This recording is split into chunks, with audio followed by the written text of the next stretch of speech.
Welcome to Meet the Candidates 2023, a voter education program brought to you by the Shakopee Chamber of Commerce. My name is Tim Zunker, and I'm the president with the Shakopee Chamber and Visitors Bureau. Our hope is that these candidate interviews and profiles will help you, the voter, understand your choices when it comes to the 2023 special election for Shakopee City Council. We ask voters to arm themselves with the information necessary to make educated choices and to make casting your vote a priority. Please visit the Shakopee Chamber website at shakopee.org to find out more information about the upcoming election for Shakopee City Council. And now I'd like to introduce Jesse Lara, who is running for the City Council spot. Jesse, thank you for joining me today. Please tell me a little bit about yourself. Thank you. Yes, thank you for having me. My name is Jesse Lara. My wife and I have been Shakopee residents for 16 years now. We have two kids, one who's an eager kindergartner, or will be starting kindergarten here in the fall. We came to Shakopee after my wife accepted a position at the CAP agency here where she still works. And at that time moving here, the only thing I knew Shakopee for was Valley Fair. And I definitely learned through the years there's a lot more to this town than Valley Fair. When I'm not working, I do enjoy volunteering. I volunteer in the food shelf. I deliver meals for seniors, delivering Thanksgiving meals and various holiday programs that they have. So I find that very, very valuable.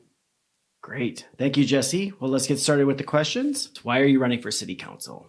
Yes, thank you. I'm running for City Council to be able to provide future and current residents a reason to pride themselves to call Shakopee home. Our vast amenities of parks, trails, our entertainment options, I feel are vital to us.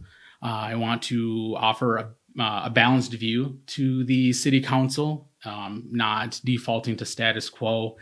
I want to keep a wide perspective on matters at hand and how that's going to overall affect our community. And lastly, I want to bridge the gap of no access, not being heard. I've had conversations with residents. I've had conversations with businesses, and a thing I'm picking up on is they don't know who to talk to at the city. They don't know who to address about certain things. So if that's directing a question or directing that to me, and then I'm helping facilitate sending them to the appropriate person, I want to do that for people. I want to encourage people to attend the commission meetings and the planning and all those meetings, because that's truly where, other avenues, but you're going to find that's where you're going to be heard. That's where citizens have opportunities to publicly speak about the issues that are happening. And I'll tell you, City Council really takes a look at those, because those are citizen recommendations, whether it's positive or negative, that we help aid the council in deciding. Great. Thank you, Jesse. What skills and experience would you bring to the City Council? So currently on the planning board and adjustments of appeals, I've really been enjoying that. It has provided such a unique insight in terms of how the city works, and the process that goes into what makes our city so great. It's allowed me to see how passionate our citizens can be. How busy or how important that matter is based on how full the gallery is. There's planning meetings where there's nobody in the gallery, and there's meetings where there's only standing room only. So that really shows how passionate our citizens can be. And again, I want to again encourage people, go to those meetings, get your voice heard. That's going to be a good avenue for you. Great. Thank you, Jesse. And what have you done in the past to positively impact the city of Shakopee? Yes. So 3 things. By volunteering, you see the impact you can make on your community. It really makes you feel good to know what you've helping others. It's whether you're spending an hour, 2 hours, it doesn't matter. Just that little bit of time that you're giving really, really helps. Professionally, I worked here locally at the Firefly Credit Union, and what was unique about that is I got to learn. You're working with this in town, so you're learning about the residents. You're learning about their families, and I haven't worked there for it's been a few years, but to this day, I still run into people out and they remember me, I remember them, and it's just like I never left. So I find that that's really been impactful to have that connection. And then through the planning board, and the reason why is two matters come to mind. And the first one is when the Shakopee CDA came to the board and they presented a housing development for 15 homes. And that was one of the nights where our gallery was full of residents, and they had their concerns. Their concerns were the density of how many houses were going to go. They were concerned about the loss of natural habitat. And I also had my concerns when I heard it. I viewed the importance of the project, but I did agree. I agreed on the density of the project, but I also had a concern of if we're putting these homes in an existing neighborhood, I felt that they should at least somewhat have an aesthetic that matches where they're going to go. And so with those, I ended up making a motion to not send a positive recommendation to the city council. The rest of the commissioners also voted to also not send a positive recommendation. But what that did is it sent a message to Scott County CDA what ended up happening is they pulled the project back, so they didn't present to the city council. They took what we said to consideration and what the citizens said, and they did come back to us. And after they represented it, it was 10 or 5 less homes. So it reduced the density, it preserved the nature that the citizens were concerned about, and it preserved they increased the aesthetics of the homes. So I think that was a huge positive. The second one is there was an apartment complex going up in the Windermere development, and citizens came out. They voiced their concerns, and their main concern was the sheer size of it. And before that meeting, I have reviewed that packet, and I felt it was really large too. It blocked views. So at the end of all that, I again made a motion to not send a positive recommendation. Now, this one was a little bit different because it was a 3-3 split vote. But what ends up happening, if that happens, is it's a negative recommendation. And the time of when we voted on it and the time that it went to city council, the developer actually reduced the size of that apartment complex by 1 floor to make it a lot smaller. So they listened. And again, that's going to show the importance of voicing your concerns because they are taken into consideration. Perfect. Thank you, Jesse. What is your opinion of tax increment financing and its use in bringing economic development projects to Shakopee? I can't say I would not consider a TIF. I feel that they're a vital tool. They're a useful tool for the city to have. It would help bring affordable housing for seniors. It's going to provide an opportunity for redevelopment, renewal, and renovations of sites that pose challenges. Examples are down by the river or contaminated soil over by Southbridge. And most importantly, I feel they help provide job options, high-paying jobs, quality jobs for our area. So to say no, to never consider a TIF, I don't think that's realistic. Perfect. Thank you, Jesse. Expanding on economic development, what role should the city of Shakopee have in attracting new businesses to Shakopee or helping existing businesses expand? Yeah, I think we do a great job. We're on the right path for economic development. The city currently hosts 14 entrepreneurs that are exploring growth opportunities and identifying areas for the city. The entrepreneurs are also providing their input for the innovation hub that's going to go downtown. About that innovation hub, I'm thrilled to learn that Matt Lehman is in support of that, so that's excited to get behind. And I agree with the mayor. I agree that this project is going to help provide educational opportunities for our students and also provide guidance for our entrepreneurs to make their dreams become a reality. How we can help existing businesses expand is with ideas, to come up with ideas. And one thing I can think of is TAP 2022, an initiative hosted by the city to bring in tours to our downtown area, the heart of our city.